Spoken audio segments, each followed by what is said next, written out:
So I have a new pack that I've added to my lineup for this year. In this video, I'm going to give you all a first look at the recently released Palante Mini Joey.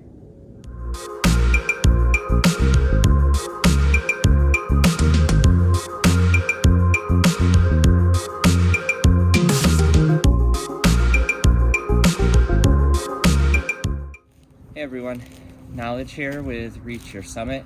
Thanks for joining me. So I've been getting a lot of questions lately asking if I picked up this new pack. You betcha.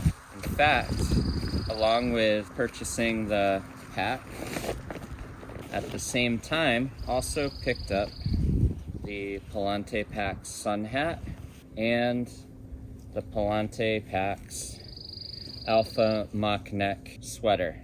I'll go into these toward the end of the video just briefly. In this video, I want to highlight this sweet little pack. Those of you who follow me, who have seen some of my videos on my channel, or if you've been out on the trail with me, know that I've been a big fan of Palante packs. And I have a video going over all of my packs by them, so I'll link that in the video description for this video, so you can check that out if you'd like.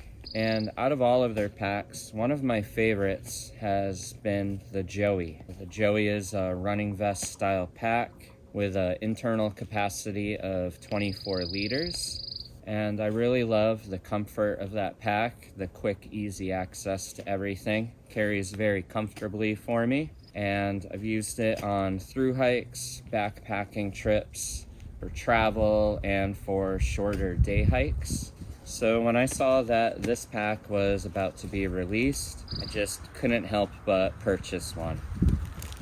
This is the Mini Joey, and it's basically about a half-size version of the regular Joey. So the internal capacity of this pack is 12 liters. And I purchased this pack for travel, for trail running, for shorter day hikes. I am also going to be using this for very specific overnight trips when the conditions allow, out on well-established trails where I don't need to focus on too much gear. I'm able to keep things minimal while still remaining safe and comfortable. And if I'm going with a 40-degree quilt, I can fit a stove or cold soak with this pack. If I'm going with a 30-degree quilt, I'm going to be completely stoveless and probably not even cold soaking either. So this pack does have its limitations. It's going to be for very specific purposes. So with that, let's get into the specs of the pack, and then I'll go over the fit. So this pack that I purchased specifically was $210. And the outer body material is made out of an Ultra 100X. The internal capacity, as I already mentioned, is 12 liters. Total weight on my scale for this pack is right around 11.7 ounces. And the torso length is going to be 15 inches. This is one size, so it has a very specific fit. The pack pockets utilize the Ultra Grid mesh, so you get a good amount of abrasion resistance, water resistance. Has a little bit of stretch to it, but not as much as Lycra mesh will. This pack, like the regular Joey, was made for quick, easy access to items while on the move. So the shoulder straps use a really nice 3D spacer mesh. I find this to breathe really well, and it's very comfortable. It distributes the weight really well, forms around my body nice and comfortably.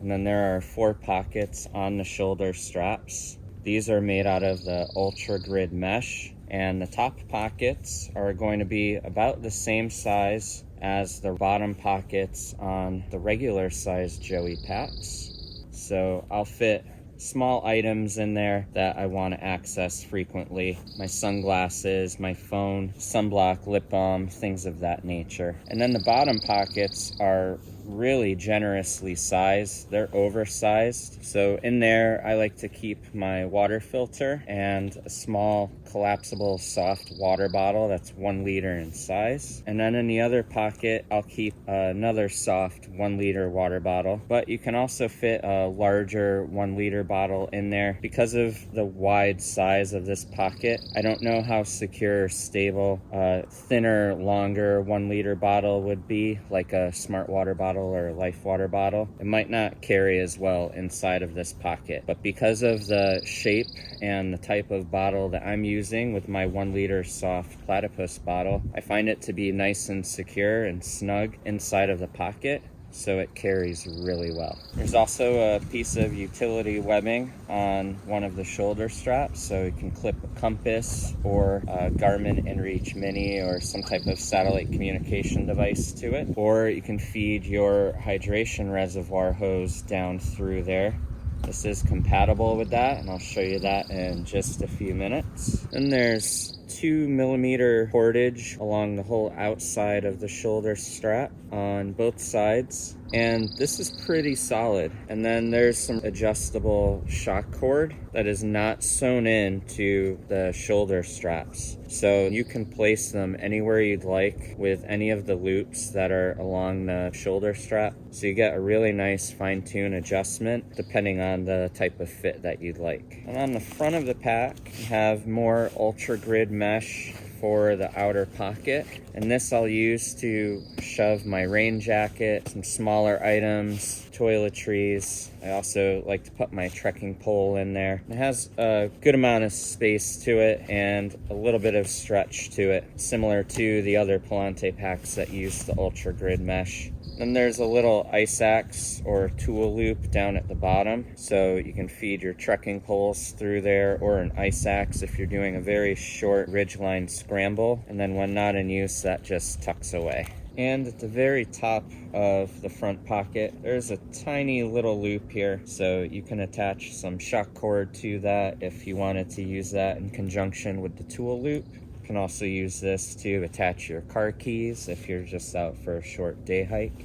Attached to one side of the outer pocket, there's a smaller pocket, which is good for stashing smaller items. I like to use this for that, or if I'm out backpacking with this, I'll store my tent stakes in there. Similar shape and capacity to the tent stake pocket that's on the ultralight pack and also found on the V2 and desert packs. So I love that that pocket is still a feature with this pack. Keeps everything nice and separate and secure. And it wouldn't be a Palante pack without having their bottom stash pocket. So that pocket has plenty of room to store a few snacks or even a lightweight wind shell or rain shell in the bottom, so you have that quick and easy to get to. And that bottom pocket is made out of the ultra grid mesh also. Pack has the classic G hook for quick closure and quick opening. Then it uses a drawstring closure with some reflective cordage. And then at the very top around the pack is going to be a 70 denier ripstop nylon. So this pack is compatible with a 2 or a 3 liter hydration bladder, and it's going to be a little port in the back here. That is for a hydration reservoir hose to come out through. There's a little hook on the inside, so you can clip your hydration to that, store it inside of the pack externally or internally with a sleeve that has been sewn into the back of the pack. That serves as an additional pocket for your hydration reservoir. And if you prefer bottles like I do and you don't want to use that for hydration, this pack actually comes with a 1/8 inch closed cell foam pad that I like to use as a sit pad. It is designed and shaped to fit specifically in the Mini Joey, so I thought that was a really nice feature to have included with this pack too. I went with the Ultra 100X fabric for the outer body, just for better abrasion resistance compared to the 100 denier nylon. This fabric is highly water resistant. Those were two things that really appealed to me. I've been really happy with Ultra fabrics, with my V2, and with my more recently purchased regular Joey. Been very happy with the durability of it and that water resistance. I also really like the sleek look to this pack.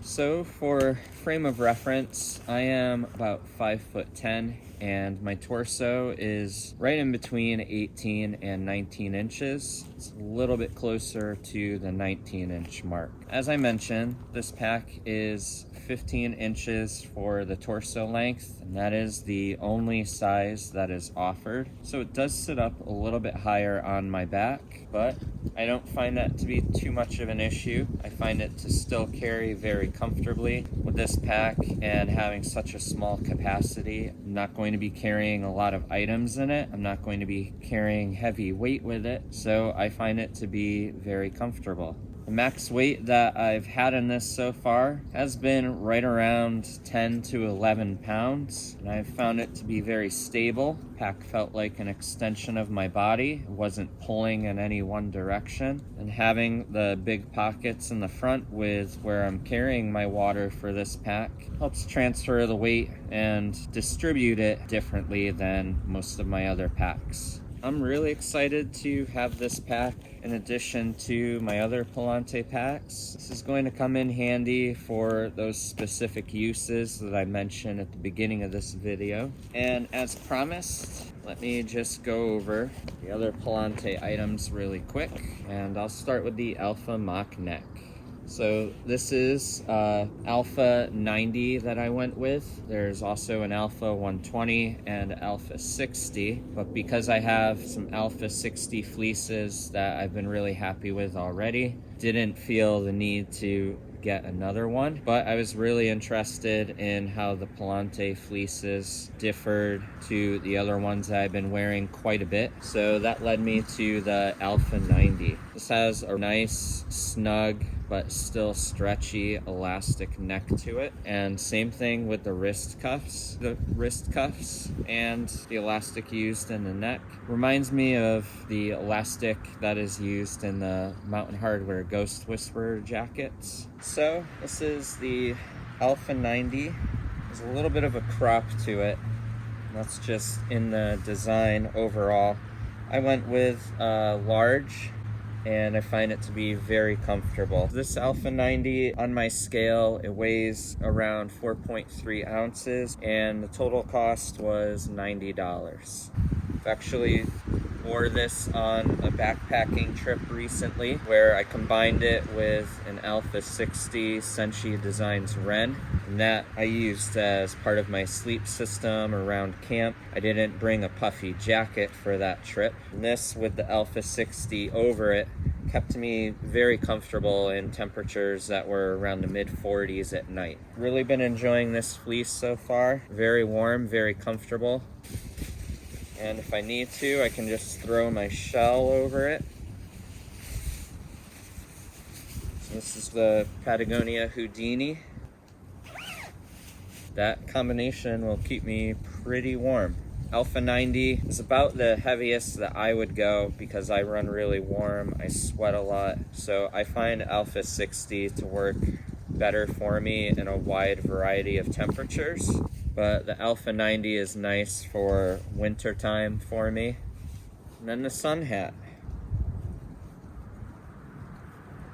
So the sun hat on my scale weighs 2.4 ounces, and I think I spent $60 on that. It has really nice jersey style material. It dries pretty quickly, provides a good amount of coverage all around my sides and the back of my neck. Really thin toggle with some cordage here, so I can keep that secure around my face, or I can loosen it and just have it a little more open for ventilation. The hat is made out of stretchy material, and then there's also the strap here that you can just tie if you want it really secure, so in really windy conditions it'll stay secure. And you can use these straps to tuck all of this away if you don't want to use it. great amount of protection. And that was one thing that really appealed to me. So for when I'm hiking in areas that have a lot of exposure, if I'm hiking around this time of year when there's not a lot of foliage on the trees yet, if I'm out in a dry desert-like environment, and great for trips when I might not want to wear a traditional sun hat or use an umbrella.